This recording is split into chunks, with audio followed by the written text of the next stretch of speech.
Que Dios te bendiga, mi hermano, mi hermana, que nos sintonizas. Es un gran gusto poder estar acá una vez contigo, una vez más, estudiando la palabra del Señor. Esta semana es una semana muy especial para nosotros los cristianos especialmente. Para muchos son vacaciones, para otros tiempo de libertad de la escuela, pero para el cristiano es una semana de reflexión, es una semana de analizar la vida, una semana de analizar el sacrificio de nuestro Señor Jesucristo y una semana de analizar el compromiso. Nuestro Señor se comprometió con su plan, con el plan del mismo Dios. Y llegó hasta la meta, llegó hasta el final, a pesar de las dificultades, a pesar de los problemas, a pesar de las controversias, a pesar de todas las barreras que pudieron habérsele presentado en el camino, llega hasta la meta. Por eso creo yo que este es un tiempo para nosotros para meditar también, meditar en nuestro compromiso con el Señor. Así que el día de hoy, por lo regular los miércoles, estamos teniendo un estudio de Salmos, al menos por esta temporada. Pero el día de hoy veremos qué es lo que pasó en el día lunes, en el día martes y en el día miércoles de la semana que conocemos como la Semana Santa, que fue la última semana de la vida física de nuestro Señor Jesucristo acá en la tierra, antes de su crucifixión. Sabemos que el final es feliz porque ha resucitado. El día de hoy estaremos teniendo unas lecturas y algo para meditar en nuestro compromiso con el Señor. Así que te voy a pedir que cierres ahí tus ojos y que vayamos con Dios en oración, esperando que hable a nuestras vidas. Padre, te damos gracias por el día de hoy, gracias por la linda oportunidad que constantemente nos das de acercarnos a tu palabra. No todos tienen la oportunidad de acercarse a tu palabra, pero a ti te ha placido que nosotros sí tengamos esa oportunidad. Ayúdanos a aprovechar, ayúdanos a sacarle jugo, ayúdanos a explotar el tiempo lo más que podamos. Ayúdanos a entender tu palabra y danos el valor, lo necesario para poner en práctica aquello que aprendamos. Gracias, Padre, te damos en el nombre que es sobre todo nombre, en el nombre de Cristo Jesús. Amén, amén y amén. Así es, mi hermano, así que el día de hoy estaremos viendo el domingo, seguramente en tu congregación, hablaron de la entrada triunfal de nuestro Señor Jesucristo, cuando va montado sobre un burriquito y es lo que conocemos como la entrada triunfal. Un evento que fue profetizado cientos de años antes y sucede precisamente en el día que debía haber sucedido. Así de exacta es la profecía en la palabra de Dios, ¿no? Nosotros en nuestra congregación igual tocamos ese tema y el Señor nos ayudó a enfocarlo en la idea del compromiso. Había un propósito en la vida de Jesucristo, había una meta en la vida de Jesucristo y la entrada triunfal iba a marcar de una forma visible, diríamos, al que está ahí, a nosotros como lectores de la palabra de Dios, un momento decisivo, porque ahorita es el momento de entrar. La misma escritura dice, iba para Jerusalén, va a entrar a Jerusalén, está dirigiéndose a la cruz. Algunos hubiéramos pensado en retroceder y evitar el sacrificio, el dolor. Jesucristo dijo no, yo voy hasta la meta. Hubieron enemigos todavía en ese momento que le dice, cuando la gente está alabando a Dios, los fariseos le dicen a Jesucristo, cállalos, oye lo que están diciendo. Y Jesucristo les dice, si ellos callan, las piedras van a hablar. En el Evangelio de Juan, cuando cuenta la misma historia, Juan dice, míralo cómo se va todo el mundo detrás de él. ¿No? Hay una especie de enojo porque ahora la atención está en Jesucristo. Pero veíamos cómo Jesucristo, a pesar de esos problemas, siguió avanzando en el compromiso que tenía. A pesar de que era algo doloroso, difícil, no agradable, pero llega a la meta. Y nos puso el reto a nosotros como iglesia de avanzar en el compromiso que tenemos con Dios. Mi hermano, ¿tú tienes un compromiso con el Señor? Bueno, si has tomado un compromiso con Cristo, tu responsabilidad es llegar al final. Sí, es difícil, pero hay que llegar al final. Sí, es costoso, pero hay que llegar al final. Por eso tomamos el compromiso. Si no, mejor date la vuelta y aléjate del Señor. Pero el caminar con el Señor es caminar en compromiso, en sacrificio. A eso fuimos llamados. Hechos 1:8 nos recuerda de que tenemos al Espíritu Santo, que es el que nos da el poder para vivir esta vida. Para vivir esta vida de sacrificio. Hechos 1:8 dice: recibiréis al Espíritu Santo y recibiréis poder para que seáis testigos en Jerusalén, en Judea, en Samaria y hasta el fin del mundo. Y esta palabra testigo lo que quiere decir es mártir. Recibiréis poder para que seáis mártires. ¿Dónde? En todos lados, donde quiera que estemos. Nuestra vida corre peligro desde el momento que se la entregamos a Jesucristo. Desde el momento que nos sometimos a su voluntad, nuestra vida corre peligro y por eso necesitamos el poder del Espíritu Santo para seguir avanzando en esta vida. Así que, mi hermano, no te eches para atrás. Cuando las cosas se ponen difíciles es cuando más fuerza tienes que tomar. Así que el día de hoy estaremos tocando lo que pasó el día lunes, lo que pasó el día martes y lo que sucedió hoy que es miércoles. Estaremos viendo eso, ¿no? Así que voy a poner acá en la pantalla la escritura para que tengas la oportunidad tú también de ir leyendo conmigo. Así que apriétate los cinturones. Esto es lo que sucedió el día lunes.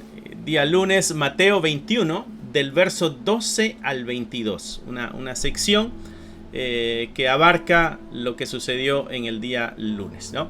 Así que dice: y entró Jesús en el templo de Dios y echó fuera a todos los que vendían y compraban en el templo y volcó las mesas de los cambistas y las sillas de los que vendían palomas, y les dijo: escrito está: mi casa, casa de oración será llamada, mas vosotros la habéis hecho cueva de ladrones. Y eso llama mucho la atención, la capacidad que tiene el ser humano de destruir lo que es sagrado, de ensuciar lo que es santo. Porque lo que debía haber sido una casa de oración se había convertido en una cueva de ladrones. Mis hermanos, si nosotros no estamos alertas, vamos a dañar aquello que Dios está haciendo. Vamos a destruir lo que Él está construyendo.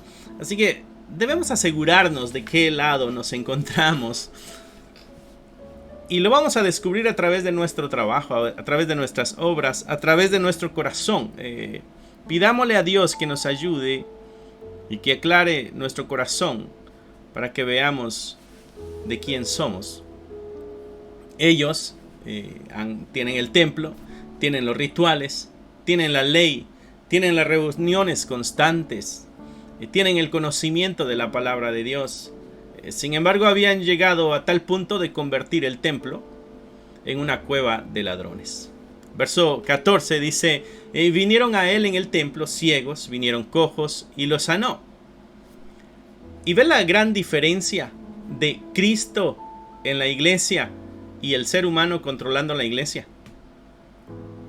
Unos la convierten en cueva de ladrones, sin embargo Jesucristo en el templo sana ciegos, sana cojos, pone su mano y trae restauración, sana, libera, da vida nueva. Las iglesias debemos, o diría mejor, las congregaciones, debiéramos dar vida nueva a aquellas personas que están llegando. Verso 15: pero los principales sacerdotes y los escribas, viendo las maravillas que hacía y a los muchachos aclamando en el templo diciendo: Hosana al hijo de David, se indignaron y le dijeron: ¿oyes lo que estos dicen? Y Jesús les dijo: sí, ¿nunca lo leíste? De la boca de los niños y de los que maman perfeccionaste la alabanza. Y dejándolos salió fuera de la ciudad a Betania y pasó ahí. llega al templo, lo que conocemos nosotros como la purificación del templo, porque el templo lo habían convertido en una cueva de ladrones y ahora Jesucristo llega, tira las mesas de los cambistas y hace que todos salgan de ahí. Un asunto que vale la pena mencionar en este acto es de que cuando Jesucristo menciona mi casa, casa de oración será llamada, el lugar que están ocupando las personas que están cambiando el dinero, que están cambiando hay gente que viene de otros lugares donde se usa otro tipo de moneda, y entonces cuando vienen a Jerusalén tienen que cambiar la moneda por la moneda que se usa ahí, ¿no? Entonces eso es lo que están haciendo ellos. El problema es de que lo están haciendo dentro del lugar donde los gentiles debían ir y adorar a Dios. Ahora los gentiles ya no tienen un lugar donde adorar a Dios porque está ocupado con las mesas de los que cambian las monedas. Ahí es donde nuestros negocios interfieren en la adoración a Dios. Que tus negocios, mi hermano, no interfieran la adoración al Señor. Jesucristo les llamó cueva de ladrones. Jesucristo llega al templo y lo que Jesucristo hace es sanar, dar vista al ciego. Eso es lo que como iglesia debemos dar. Debemos darle vista al ciego espiritual. Obvio, entendemos que la obra la hace nuestro Señor Jesucristo a través del Espíritu Santo en la iglesia. En la iglesia tenemos la responsabilidad de enseñar la verdad. Tenemos la responsabilidad de explicarla de forma sencilla. Tenemos la responsabilidad de llevar esto al conocimiento de la gente para que sus ojos se abran, para que sus ojos puedan ver la verdad. Aquí Mateo pone una historia en paralelo. Tú ya la has leído varias veces. Se llama La maldición de la higuera estéril. Por la mañana, volviendo a la ciudad, tuvo hambre y viendo una higuera cerca del camino, vino a ella y no halló nada en ella, sino hojas solamente. Y le dijo: nunca jamás nazca de ti fruto. Y luego se secó la higuera. Y viendo esto los discípulos decían maravillados: ¿cómo es que secó enseguida la higuera? Y respondiendo Jesús les dijo: de cierto os digo que si tuvierais fe y no dudares, no solo haréis esto de la higuera, sino que si a este monte dijeres quítate y échate en el mar, será hecho. Y todo lo que pidieres en oración creyendo, lo recibirás. Esta historia en paralelo es bastante significativa. Y digo significativa porque es un suceso que viene después de la purificación del templo. Jesucristo va al templo y lo que encuentra es una cueva de ladrones. En el camino se topa con una higuera, tiene hambre y quiere ir a recoger algún higo. Quizá no tiene una gran hambre desesperante, pero sí de pronto saciar un poquito, como decimos nosotros, el gusanito. Y vio la higuera y caminó hacia ella, pero no halló higos, sino que lo único que encontró fue hojas. Y este paralelo nos muestra: la higuera representa al templo, glorioso, grande, lleno de hojas, lleno de vida. Las hojas muestran vida. Las hojas también muestran que debería tener higos la higuera, porque al parecer los higos nacen primero y después las hojas. Entonces Jesucristo, cuando ve las hojas, dice: oh, bueno, obviamente debe tener higos. Así que va y quiere cortar un higo. Ve al templo glorioso, grande, lleno de gente y dice: bueno, vamos a la casa de oración. Y cuando va a la casa de oración no hay oración, sino lo que hay es estafa, robo, adulterio y todo eso. Cuando va a la higuera lo que encuentra es solo hojas. Solo una apariencia era lo que tenía la higuera, pero no tenía frutos. El templo es igual. Solamente tenía una apariencia, pero no tenía frutos. Y ese es el paralelo que nos muestra la historia bíblica, para que de pronto nos ayude a nosotros a entender qué es lo que pasa con aquel grupo de personas que ahora somos llamados el templo del Espíritu Santo, pero que en realidad nuestra vida lo que da testimonio es de que somos una cueva de ladrones. Lo que viene es una maldición como la higuera, que se seque y pierda la vida. Pero nos dio la oportunidad de ver de que si Cristo es el que está dentro del templo gobernando, lo que va a haber es ojos abiertos y paralíticos caminando. Entonces la invitación que nos hace esta sección es a dejar que sea Cristo el que gobierne nuestras vidas en totalidad, para que no terminemos con una vida de apariencia religiosa o apariencia espiritual y terminemos como la higuera bajo una maldición. Por sus frutos, dice la Escritura, los conoceréis.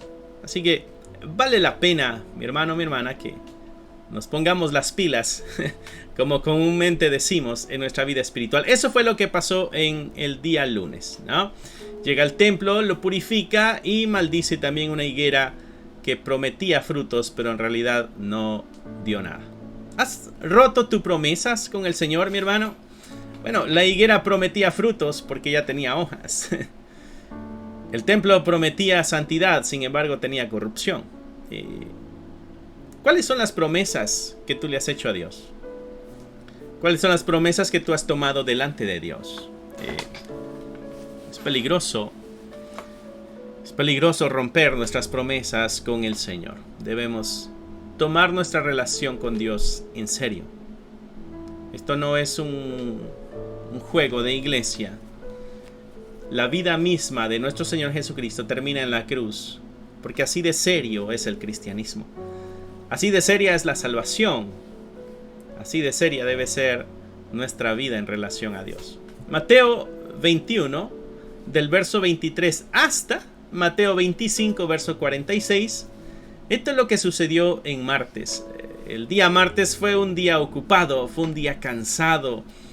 Fue un día cansado, tanto así que el miércoles es un día de descanso. El día miércoles Jesucristo descansa.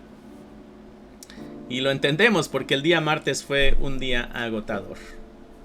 Y dice el verso 23: cuando vino al templo, los principales sacerdotes, los ancianos del pueblo, se acercaron a él mientras enseñaba y le dijeron: Cristo está enseñando, está activo, está así. Recuerda, este es el martes ya. Nada más falta miércoles, jueves y el viernes será crucificado.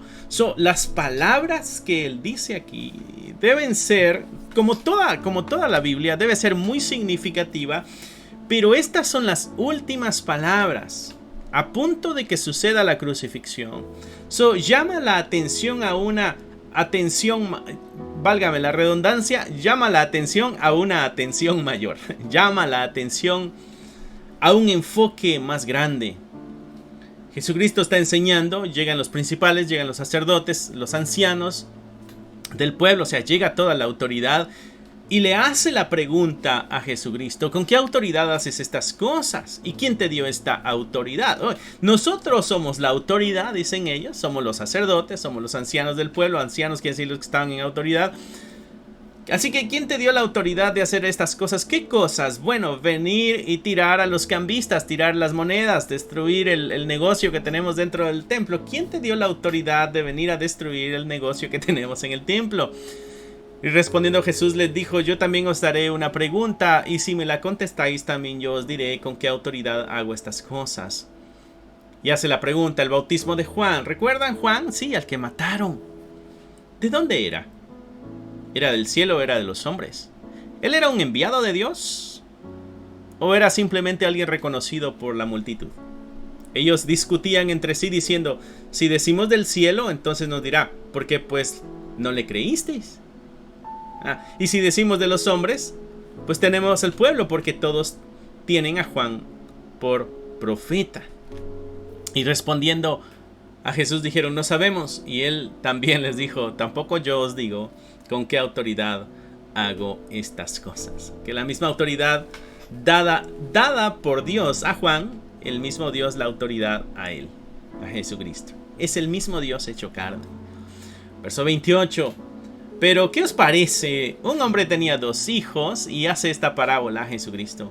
Y acercándose el primero le dijo: hijo, ve hoy a trabajar en mi viña. Y respondiendo él dijo: no quiero. Pero después, arrepentido, se fue. Y acercándose el otro le dijo de la misma manera, y respondiendo él dijo: sí, Señor, voy. Y no fue. Y hace una pregunta a Jesucristo, una pregunta muy obvia. ¿Cuál de los dos hizo? No es de que dijo que iba a hacer, sino ¿cuál de los dos hizo la voluntad de su Padre? Y dijeron ellos, el primero. Jesús le dijo, de cierto os digo que los publicanos y las rameras van delante de vosotros al reino de Dios. Porque vino a vosotros Juan en camino de justicia y no le creíste. Pero los publicanos y las rameras le creyeron, y vosotros viendo esto no os arrepentís después para creerle. Juan el Bautista predicó justicia y predicó juicio. Los principales no le creyeron el mensaje a Juan el Bautista. Sin embargo, Jesucristo dice que los publicanos y las rameras escucharon el mensaje, fueron convencidos en su corazón y decidieron hacer un cambio, un giro en sus vidas y seguir las enseñanzas de Juan el Bautista, acercándose como consecuencia a Dios y obviamente siguiendo a Jesucristo, ya que Juan dijo, a este es el que tienen que seguir, de este es el que yo les había hablado. Sin embargo, los líderes no habían escuchado el mensaje y decidieron darle la espalda, y quizá muy felices cuando supieron de que había sido muerto Juan el Bautista, que había sido decapitado. Esto llama la atención porque Jesucristo primero hace una parábola y presenta a dos grupos de personas. Dos grupos de personas que conocen la voluntad de Dios y entienden la voluntad de Dios. Había un grupo que conoce la voluntad de Dios, que son los principales, que son los hombres de autoridad, los que tienen el conocimiento, los que tienen acceso a la escritura, la iglesia, diríamos el día de hoy, que le dijo a Dios, sí, voy a obedecer tus mandatos, pero no lo hace. Y ese es el hijo que dijo, sí, yo voy, pero no fue. Y hay otros, las rameras y los publicanos, que saben que lo que están haciendo está mal, que saben que lo que está haciendo es pecado. Pero llega la voz de Dios y se arrepienten y cambian. Y Jesucristo pone este ejemplo y les hace ver a ellos de que a pesar de su pompa, de su supuesta justicia, de su autojustificación, en realidad no están cumpliendo lo que el padre de familia dijo que tenían que hacer. Son el hijo que dijo, sí, yo lo hago. El que levantó la mano en la iglesia y dijo, te entrego mi vida y de hoy en adelante tú vas a ser mi Señor. Pero que en el camino él ya no ha sido su Señor. El que dijo, te entrego mi vida, sin embargo, nunca la soltó.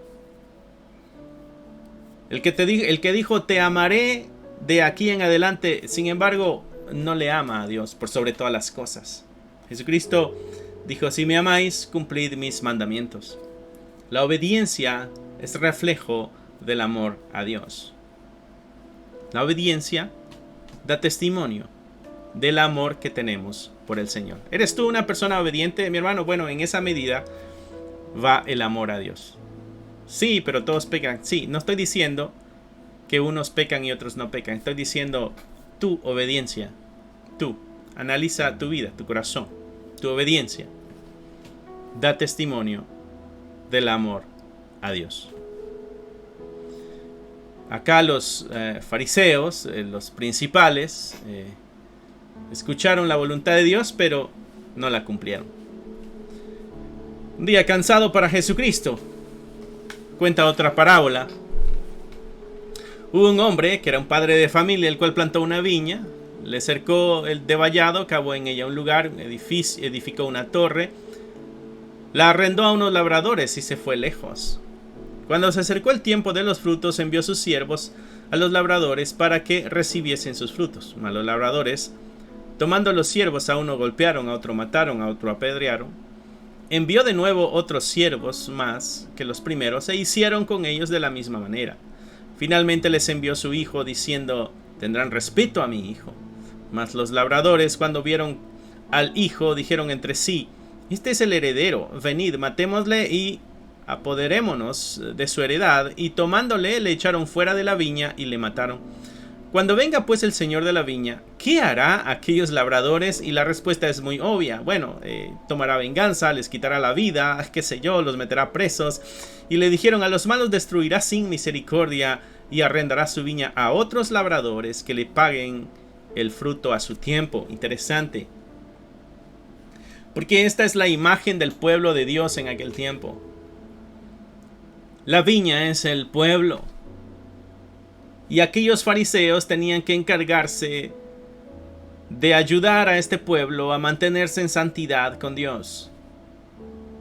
Y esos son los frutos que Dios venía a buscar. ¿Recuerda la historia del templo? Estos son los frutos que viene a buscar Dios en el ser humano. Frutos de justicia, ¿no? De misericordia, frutos de amor. Y como estos no hicieron la tarea correcta, el mismo verso 41, la misma respuesta que ellos están dando, a unos va a destruir y a otros les va a arrendar la viña para que estos otros sí hagan las cosas bien.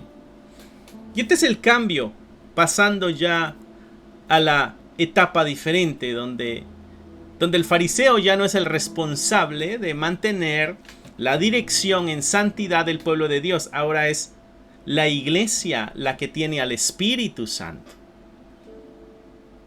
Y es la que está instruyendo al mundo de la verdad de Dios. Ahí hubo un cambio de labradores.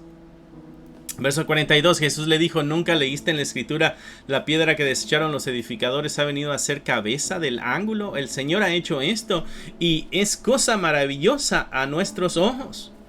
Por tanto os digo que el reino de Dios será quitado de vosotros y será dado a gente que produzca los frutos de él. Ahí está la aclaración.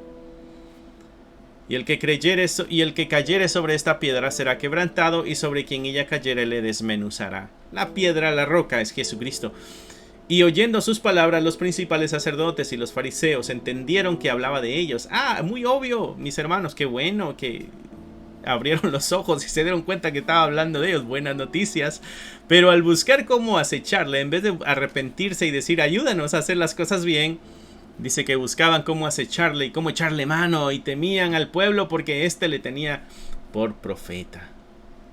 Un corazón duro, un corazón que no se deja transformar por Dios. A pesar de que tiene una sentencia encima, lo único que hace es matar a aquel que le da la sentencia. A veces la humanidad actuamos de esa manera. Verso 22, la fiesta de las bodas. Y acá Jesucristo, recuerda, todo este espacio está sucediendo en día martes. Día martes, un día cansado, un día de mucha enseñanza, un día de discusiones con algunos fariseos, con algunos de los líderes. Y acá viene una serie de enseñanzas muy interesantes también concerniente a los últimos días. Verso 22, respondió Jesús y les volvió. De pronto voy a leer y no voy a hablar mucho, pero trata de seguirme la lectura. De pronto me detenga y diga algo que se me ocurra. Pero va a ser más lectura, ya que es una porción bastante grande. Me gustaría que la pudiéramos leer toda, ya que es lo que sucedió en el día martes. Respondiendo Jesús les volvió a hablar en parábolas diciendo: el reino de los cielos es semejante a un rey que hizo una fiesta de bodas a su hijo. Envió a sus siervos a llamar a los convidados a las bodas, mas estos no quisieron venir. Volvió a enviar a otros siervos diciendo: decid a los convidados: he aquí, he preparado mi comida, mis toros y animales engordados han sido muertos y todo está puesto, venid a las bodas. Mas ellos, sin hacer caso, se fueron, uno a su labranza, otro a sus negocios, y otro, tomando a los siervos, los enfrentaron y los mataron. Y al oírlo el rey se enojó, y enviando sus ejércitos destruyó a aquellos homicidas y quemó su ciudad. Entonces dijo a sus siervos: las bodas a la verdad están preparadas, mas los que fueron convidados no eran dignos. Id pues a las salidas de los caminos y llamad a las bodas a cuanto halléis. Este es el mensaje que tú y yo tenemos que dar. Ir a cualquier persona que encontremos y hablarles del evangelio. Dice: y saliendo los siervos por los caminos, juntaron a todos los que hallaron juntamente, malos y buenos, y las bodas fueron llenas de convidados. Y entró el rey para ver a los convidados, y vio ahí a un hombre que no estaba vestido de boda, y le dijo: amigo, ¿cómo entraste aquí sin estar vestido de boda? Mas él enmudeció. Entonces el rey dijo a los que servían: atarle de pies y manos y echarle en las tinieblas de afuera, ahí será el lloro y el crujir de dientes, porque muchos son llamados, pero pocos son los escogidos. Hay una elección de parte de Dios para aquel que entrará a las fiestas.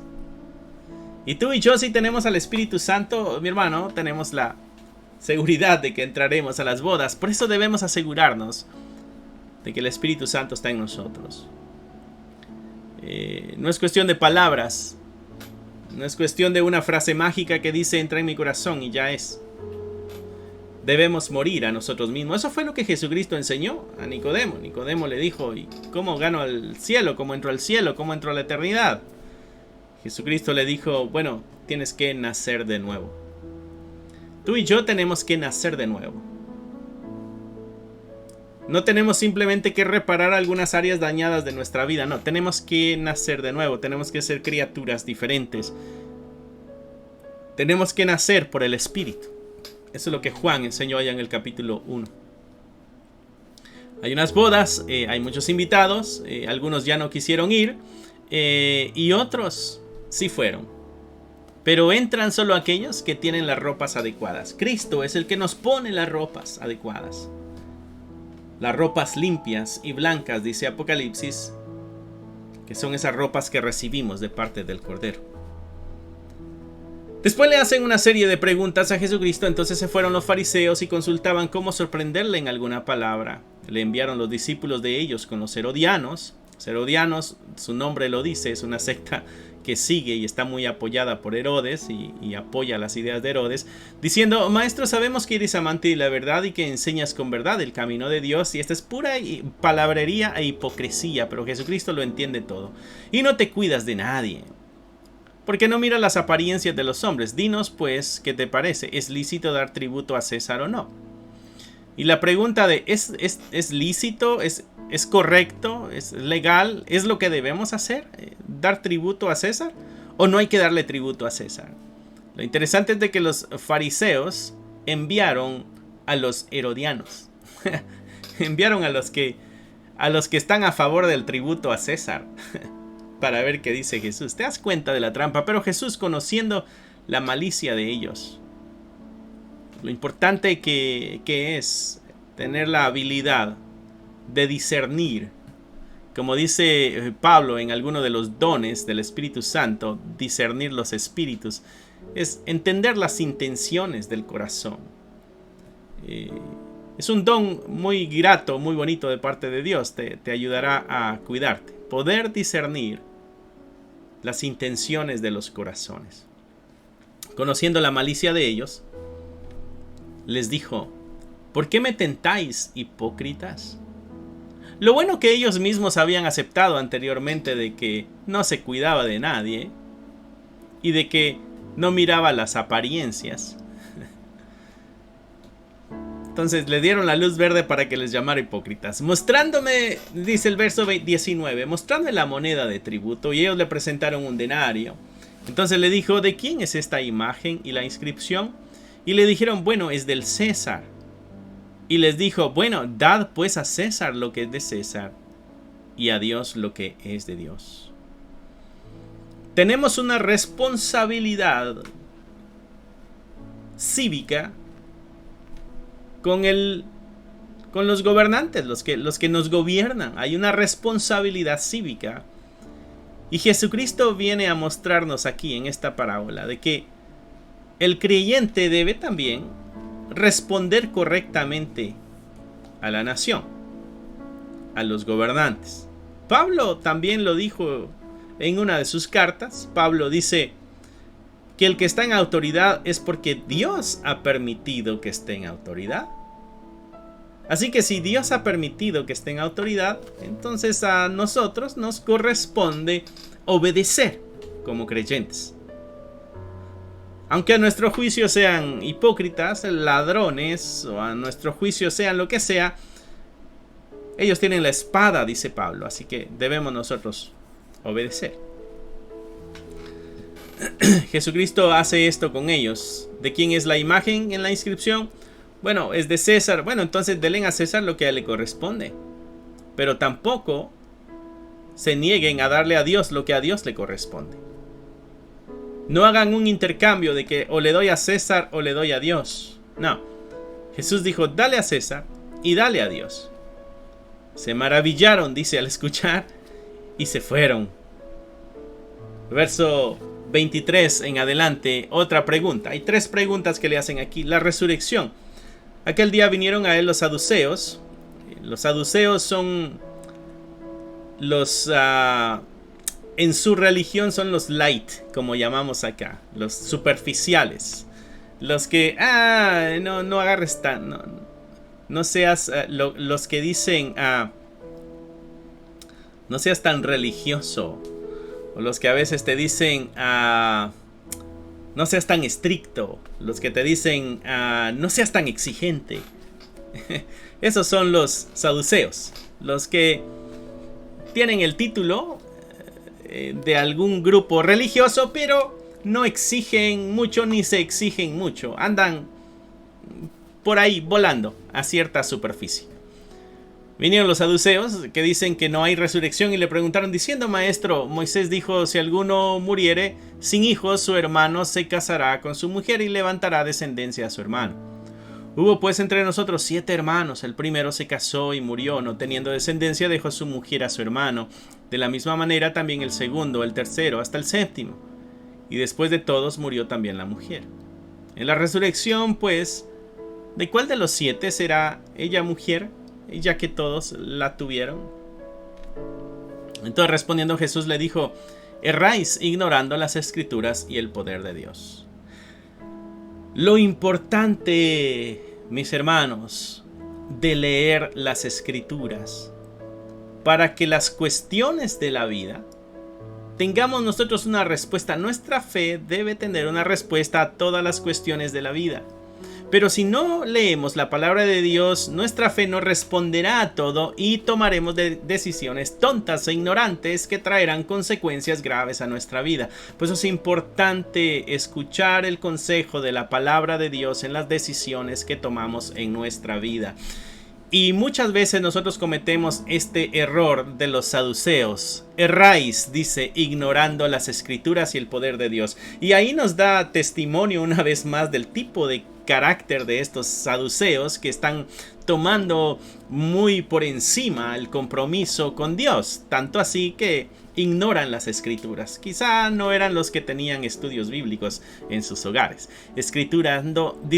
Ignorando las escrituras y el poder de Dios. Porque en la resurrección ni se casarán ni se darán en casamiento, sino serán como los ángeles de Dios en el cielo. ¿Por qué? Porque el matrimonio es un evento acá en la tierra. Esto no es eterno. Esto no es eterno. No vamos a seguir casados en el cielo. No. Esto es algo acá en la tierra que tiene 2 propósitos que los encontramos allá en Génesis. El primer propósito es de procrear, de multiplicarse, de abundar. Un propósito biológico. Pero también tiene, de acuerdo a Efesios, esto lo explica Pablo, también tiene un contexto teológico o un propósito teológico. Nuestros matrimonios deben reflejar el amor de Dios y la humanidad. O mejor dicho, el amor de Dios y el amor del creyente hacia Dios. Nuestros matrimonios deben reflejar eso. Por eso nuestros matrimonios tienen que andar bien. Por eso nuestros matrimonios tienen que andar en santidad, en respeto, en amor mutuo, en cuidado mutuo. Y desgraciadamente no somos entrenados en eso, así que tenemos que aprender.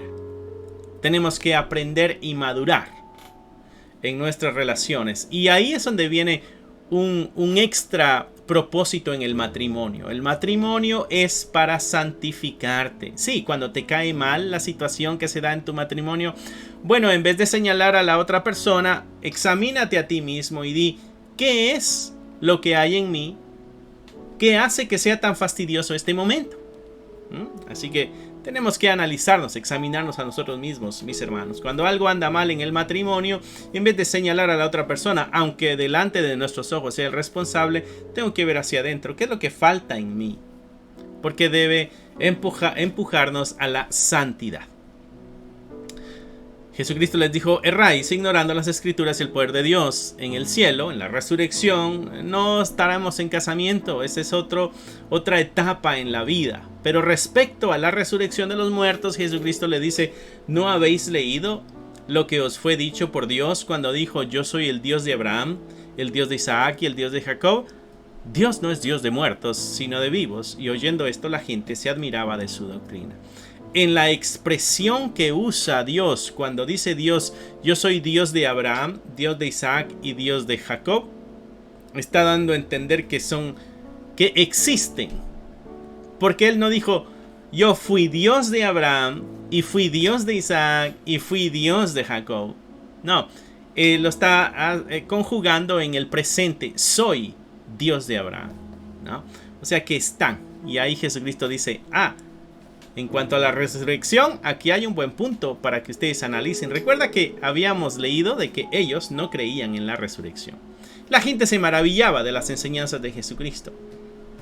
De ahí viene la otra pregunta. Son 3 preguntas las que les hicieron. Esta es la tercera. Entonces los fariseos, oyendo que habían hecho callar a los saduceos, se juntaron a una, ¿no? Ya cayó a los saduceos, ya cayó a los herodianos y ahora vienen los fariseos. Y uno de ellos, que es el intérprete de la ley, gente que está cerca de la palabra de Dios, gente que analiza la Biblia, la escritura de aquel entonces y decía, esto es lo que quiere decir Dios, está interpretándola. Dice que le preguntó por tentarle diciendo, maestro, ¿cuál es el gran mandamiento en la ley? Y Jesús le dijo, amarás al Señor tu Dios con todo tu corazón, y con toda tu alma, y con toda tu mente. Este es el primero y gran mandamiento. Y el segundo es semejante. Amarás a tu prójimo como a ti mismo. De estos 2 mandamientos depende toda la ley y los profetas. ¿Cuál es el gran mandamiento? Aquí están las 3 preguntas. La primera pregunta sobre la resurrección. Sobre el gran mandamiento. Y la otra pregunta es, ¿de quién es hijo el Cristo? Y estando junto a los fariseos, Jesús les preguntó diciendo, ¿qué pensáis del Cristo? ¿De quién es hijo? Lo dijeron, de David.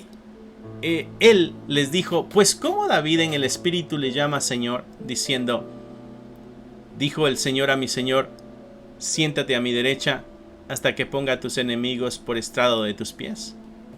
Pues si David le llama Señor, ¿cómo es su hijo? Y nadie le podía responder palabra, ni osó alguno desde aquel día preguntarle más. hace este tipo de preguntas Jesucristo, que a veces cuando leemos la escritura apresurada, sin el deseo de conocer y aprender, sin el deseo de investigar más, cuando nuestra rutina simplemente es leer un par de versos y como que ya cumplimos con nuestra responsabilidad de lectura, Jesucristo llama la atención con esa pregunta a detenernos nosotros en nuestro estudio de la palabra de Dios. Porque Jesucristo les hace una pregunta de algo que ellos habían leído constantemente. Entonces, ¿ustedes nunca se preguntaron esto cuando pasaron su lectura por esta sección? Ellos se quedaron y dijeron, no, mejor ya no le preguntamos más, ¿no? ¿Cómo David en el Espíritu le llama Señor, diciendo, dijo el Señor a mi Señor, siéntate a mi derecha hasta que ponga a tus enemigos por estrado de tus pies? En otras palabras, le dijo Dios a Jesucristo, siéntate a mi derecha. Y dice, David en el Espíritu le llamó Señor. Pues si David le llama Señor, verso 45, ¿cómo es su hijo? Sí, ¿por qué? Es que él es hijo de David. El Cristo es hijo de David. Bueno, aquí está Jesucristo mostrando su eternidad. Mostrando su eternidad. Físicamente tomaría el cuerpo de alguien que viene de la línea de David, pero él existía desde el principio, porque Cristo es el mismo Dios hecho carne. Cristo existe desde siempre. Él no tiene principio ni tiene fin. Él es el mismo Dios. Esa es la eternidad. No hay principio y no hay fin. Jesús acusa a escribas y fariseos, y me voy a ir apurando porque se nos va acabando el tiempo. Entonces habló Jesús a la gente y a sus discípulos diciendo, en la cátedra de Moisés se sientan los escribas y los fariseos, así que todo lo que os digan que guardéis, guardadlo y hacedlo, mas no hagáis conforme a sus obras, porque dicen y no hacen, y porque atan cargas pesadas y difíciles de llevar. Las ponen sobre los hombros de los hombres, pero ellos ni con un dedo quieren moverlas. Antes hacen todas sus obras para ser vistos por los hombres, pues ensanchan sus filacterias y extienden los flecos de sus mantos.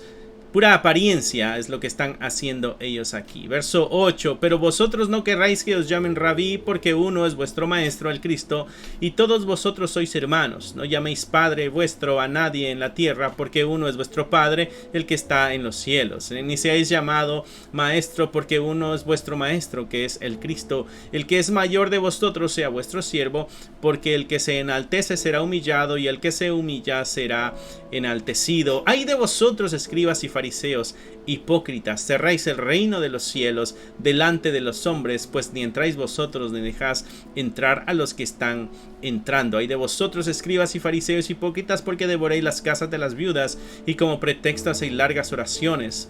Por esto recibiréis mayor condenación. Ay de vosotros, escribas y fariseos hipócritas, porque recorréis mar y tierra para hacer un prosélito, y una vez hecho le hacéis 2 veces más hijo del infierno que vosotros. Ay de vosotros, guías ciegos, que decís: si alguno jura por el templo no es nada, pero si alguno jura por el oro del templo es deudor. Insensatos y ciegos, porque ¿cuál es mayor, el oro o el templo que santifica el oro? También decís: si alguno jura por el altar no es nada, pero si alguno jura por la ofrenda que está sobre el altar es deudor. Necios y ciegos, porque ¿cuál es mayor, la ofrenda o el altar que santifica la ofrenda?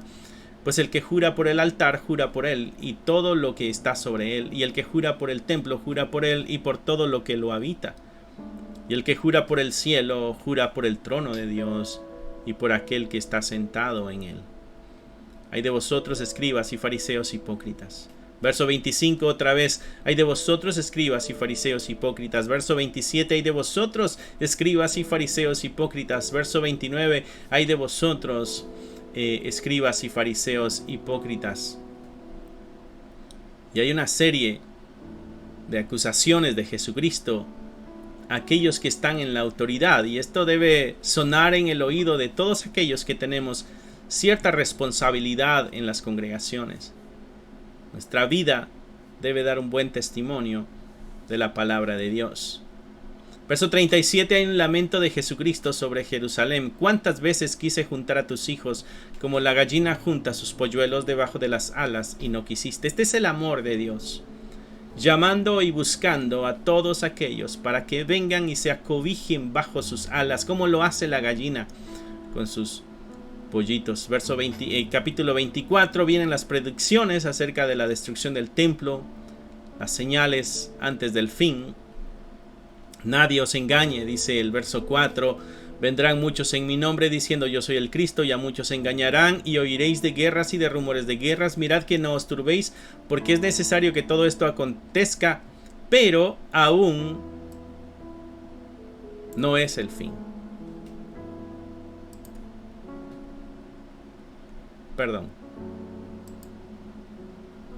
Pero aún no es el fin. El día de hoy estamos nosotros, en estos días estamos teniendo una guerra, y algunos se preguntan si este es el fin del mundo. Bueno, Jesucristo dijo algo aquí claro que nos puede ayudar a entender más. Habrán guerras y rumores de guerras. Habrán naciones amenazándose unas a otras, pero no va a suceder. Habrán otras que sí tendrán guerras. Y el consejo de Cristo para ti, iglesia, es: no te turbes, porque esto es necesario. No te turbes, porque esto es necesario. Escuchaba las noticias de no sé si era una madre de familia que mató a sus hijos por miedo a que invadieran este país y cómo le iba a ir a sus hijos, y entonces hizo esa tontería movida por un miedo irracional, porque estamos lejísimos para ser invadidos. Pero eso es lo que pasa en un corazón que se ha turbado, que se ha llenado de miedo. Mi hermano, mi hermana, si todo este bombardeo de noticias te estresa, te trae ansiedad, sé sabio y sabia y aléjate un poco de esas noticias. Porque si eso trae turbación, Jesucristo dice, no te turbes, es necesario que esto acontezca. Y una cosa dice, no es el fin todavía. Si tú crees que esto es difícil, bueno, el fin va a ser peor. Es una cosa, así que asegúrate de que estés entre aquellos que Dios guarda. Verso 7, se levantará nación contra nación, reino contra reino, y habrá pestes y hambres, terremotos, diferentes lugares. Todo esto será principio de dolores. Apenas está empezando, mi hermano. Siempre hemos tenido guerras, siempre han habido rumores de guerras, han habido terremotos, han habido desgracias, desastres, hambrunas. Todo esto es el principio nada más. Entregarán en tribulación y os matarán, seréis aborrecidos de todas las gentes por causa de mi nombre. Y ahora viene una persecución hacia la iglesia. ¿Y qué pasa con ellos? No solo eso, sino que no solo serán perseguidos, sino que dentro de la iglesia, verso 11, habrán falsos profetas que se levantarán y engañarán a muchos. Porque la maldad se habrá multiplicado y el amor de muchos se habrá enfriado. Verso 13, el consejo de Cristo es persevera hasta el fin, porque ahí está la salvación. Mantente firme, mi hermano. Nunca me cansaré de repetir esto, porque yo creo que es muy valioso para ti y para mí, que lo tengamos muy claro en nuestra mente. Y de pronto esto no le agrade a muchos, o crea que es una herejía, qué sé yo. Pero muchos creen de que cuando dijeron en la iglesia donde asistieron, dijeron, Señor, entra en mi corazón, hazme una nueva criatura, escribe mi nombre en el libro de la vida. Muchos creen de que porque dijeron esas palabras, son creyentes. Y ya no asisten a la iglesia, ya no leen la escritura, ya no tienen una vida santa. Pero como en algún momento en su historia dijeron esas palabras, ellos se perciben a sí mismos como creyentes. Jesucristo, verso 13, dijo, el que persevere hasta el fin, este será salvo. El que persevere hasta el fin, este será salvo. El que se mantenga, el que hoy le esté echando ganas en su vida espiritual. Mañana, el que mañana le esté echando ganas en su vida espiritual. Pasado mañana, el que pasado mañana le esté echando ganas a su vida espiritual. Esto no es un asunto de palabras mágicas que repetí en algún momento de mi historia. No. Esas palabras que dije fueron un compromiso público diciéndole a la gente, yo ahora voy a comenzar a perseverar hasta el fin para ser salvo. Y no es por obras, sino que es testimonio de un compromiso legítimo, de una vida que ha muerto y de una nueva que ha nacido. Pero mi hermano, mi hermana, cuando tú y yo regresamos a nuestra vida pasada, vivimos en adulterio, vivimos fornicando, maldecimos, regresamos a los vicios, no pasó nada. Simplemente dijiste, Señor, Señor. Y Jesucristo dice, no te conozco, hacedor de maldad. Aléjate de mí. Por tanto, dice el verso 15, o sea que no caigamos en esos engaños. Y mira que es interesante porque en el verso 11 dijo, falsos profetas se levantarán y engañarán a muchos. Quizá esa sea parte, bueno, no quizá, estoy seguro que eso es parte del engaño en muchos miembros o en muchos que se autonombran creyentes. Han sido engañados por falsos maestros que les han dicho, si tú dices estas palabras, ya te salvaste.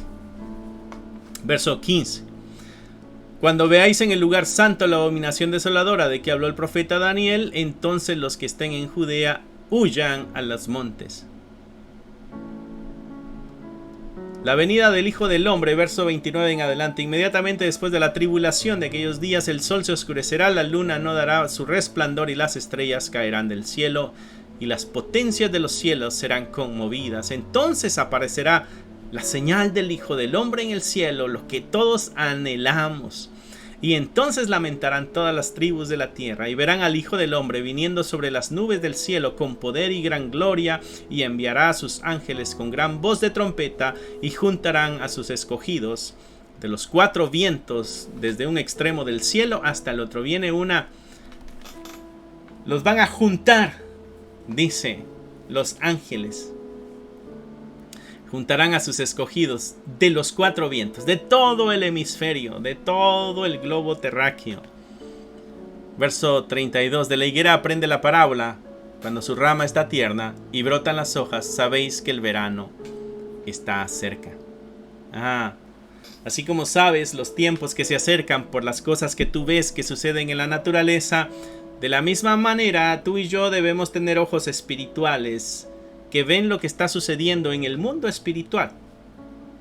Y así nos preparamos porque sabemos que el tiempo está cerca.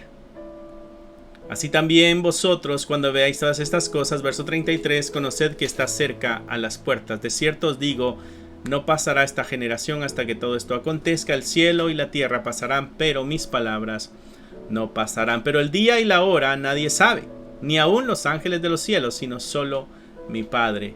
Mas como en los días de Noé, así será la venida del Hijo del Hombre. Gloria a Dios. Que es una tremenda bendición que tengamos nosotros la Escritura. Es una tristeza de que no hayas placer a leer la Escritura, pero es una gran bendición de que tengas, y estoy seguro de que tú tienes una o más de una Biblia en tu hogar. Estás llena de riqueza, de sabiduría, está manifestado con letras el amor de nuestro Dios hacia nosotros. Están las instrucciones claras de nuestra vida y nuestro testimonio. Están las instrucciones claras de cómo debemos vivir nuestra vida y cómo ser luz. Jesucristo después en el capítulo 25 nos cuenta la parábola de las 10 vírgenes. Recordarán, estaban esperando todas, pero no todas entraron. A unas les faltaba algo. Bueno, meditar en eso. La parábola de los talentos, a todos nos dio responsabilidades, pero no todos respondieron a la responsabilidad. Nos habla del juicio a las naciones. Y ya vamos terminando. Eso fue lo que pasó en día martes, un día largo y cansado. Pasamos al día miércoles, verso 1 al 16 del capítulo 26. El complot para prender a Jesús. Cuando hubo acabado Jesús todas estas palabras, dijo a sus discípulos: sabéis que dentro de 2 días se celebra la Pascua, y el Hijo del Hombre será entregado para ser crucificado. Anuncia su muerte. Entonces los principales sacerdotes, los escribas, los ancianos del pueblo se reunieron en el patio del sumo sacerdote llamado Caifás y tuvieron consejo para prender con engaño a Jesús y matarle, pero decían: no, durante la fiesta, para que no se haga alboroto en el pueblo. Estando Jesús en Betania, en casa de Simón el leproso, vino una mujer, y hay un evento ahí. ¿Qué es lo otro que sucede en ese día miércoles? Jesucristo se toma un descanso, pero también sucede esto, verso 14. Entonces uno de los 12, que se llamaba Judas Iscariote, fue a los principales. ¿Te acuerdas que estaban reunidos viendo cómo atraparle? Bueno, este llega y se reúne con los principales sacerdotes y les dijo: ¿qué me queréis dar? Y yo os lo entregaré. Y ellos le asignaron 30 piezas de plata. Y desde entonces buscaba oportunidad para entregarle. 30 piezas de plata valía la vida de Jesús para Judas. ¿Cuánto vale la vida de Cristo para ti, mi hermano? ¿Cuánto vale la vida de Cristo para ti? A veces vale vicio, a veces vale tranquilidad. Y así le ponemos valor a nuestra vida de relación con Dios. A veces también, como Judas, vendemos al Maestro por unas pocas piezas de plata. Esto fue lo que pasó lunes, martes y miércoles. Lunes, purificación del templo. Y el martes, un día agitado de controversias, de enseñanzas, de discusiones. Miércoles, un tiempo de descanso. pero es el momento que Judas usa también para traicionar al maestro. En el próximo video estaremos viendo lo que pasó en los siguientes días. Así que espero en Dios que de una de otra forma estas lecturas que tuvimos el día de hoy te lleven a la meditación, te lleven a la confrontación y a poner solución y a retomar compromiso. Ese es mi deseo. Así que vamos a cerrar nuestros ojos donde estamos. Padre, gracias por el día de hoy, por la oportunidad que nos das una vez más de escuchar tu palabra hablando a nuestros corazones y a nuestras vidas. Llénanos de ti, Señor. Háblanos constantemente. No permitas que nos alejemos de ti. Ayúdanos a permanecer en ti, a ser constantes, a perseverar hasta el fin, porque ahí es donde está la salvación, en la perseverancia. Guarda a mis hermanos que están escuchando a través de esta plataforma. Bendíceles grandemente. Y gracias una vez más, Señor, porque eres fiel, porque eres misericordioso, porque eres santo. Alabado y exaltado sea tu santo nombre por todos los siglos de los siglos. Amén, amén y amén. Y así damos gracias a nuestro Señor por tan tremendo sacrificio, por no tirar la toalla, por perseverar y por mantenerse fiel. Que Dios te bendiga, que Dios te guarde y que tengas una noche bendecida. Bye. Que Dios te bendiga, mi hermano. Gracias por haber escuchado la palabra de Dios. Es un gusto para nosotros saber de que este mensaje está alcanzando muchas vidas. Nuestro deseo es de que tú crezcas al igual que nosotros vamos avanzando en el conocimiento de la palabra de Dios. Si a ti te gustaría ser parte de este ministerio y ayudarnos de una forma económica, aquí abajo hay un link que te dirigirá a la página de PayPal y tú podrás hacer ahí tus donaciones si es que así lo quieres, si es que así el Señor ha puesto en tu corazón. Otra forma en que tú nos puedes ayudar también es a través de tus oraciones. Necesitamos de tus oraciones. Somos la Iglesia de Cristo y la Iglesia de Cristo siempre está bajo ataque. Necesitamos de tus oraciones. Así que gracias una vez más. Es un gusto poder saber de que somos útiles para tu vida espiritual en este caso. Bendiciones y esperamos en Dios vernos pronto. Bye.